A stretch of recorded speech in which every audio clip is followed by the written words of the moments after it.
Hey Rock Island Auction Company, thank you for opening up this period of applications. I hope you find mine interesting. So a little bit about myself and Silah Report, the group that we created. So Silah means weapon in Arabic, in Farsi, in Turkish, Wusla in Pashto, also in Urdu, and in Kurdish as well.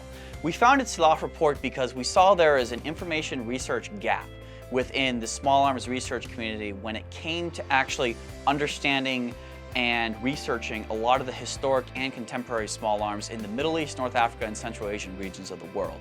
The reason why we're able to focus on this gap at Silah Report and be successful is because we incorporate linguistics, we incorporate religious studies, we incorporate historical studies, we also incorporate modern political scenarios that you have to take into account when looking at small arms in this region. When we figure out, why were certain small arms being used, bought, purchased, or produced under license in places such as Iraq, in places such as Afghanistan, in places throughout North Africa. Why this is important and why a lot of conventional researchers in the United States, when they look at small arms from this region, they get a lot of stuff wrong. And it isn't because of lack of abilities on their part. It's because you need to be able to interpret markings, you need to be able to read things on slides, you need to be able to work with primary sources and work with people in these regions.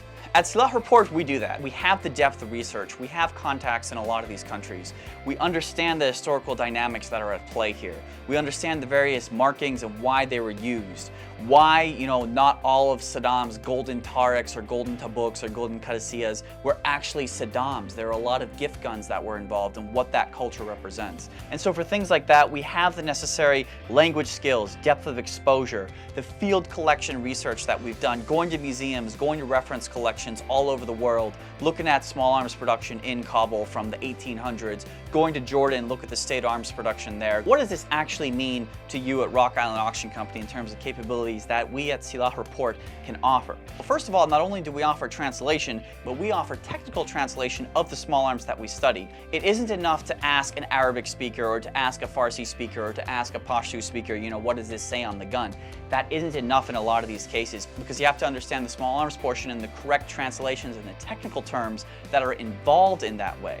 An example of this is we have access to native speakers in multiple dialects of Arabic, Turkish, Farsi, Kurdish being over a dozen dialects, Dari, Pashto, Russian, Urdu, Hebrew, and Armenian. We also have the ability to take video, whether that's 1080p, whether that's 4K. We have the equipment to do it. We also have the ability to take professional photographs. We do that at every reference collection we've been to. Thank you very much for watching this, guys, and we hope to find a spot on your team in some sort of consulting capacity as Silah Report.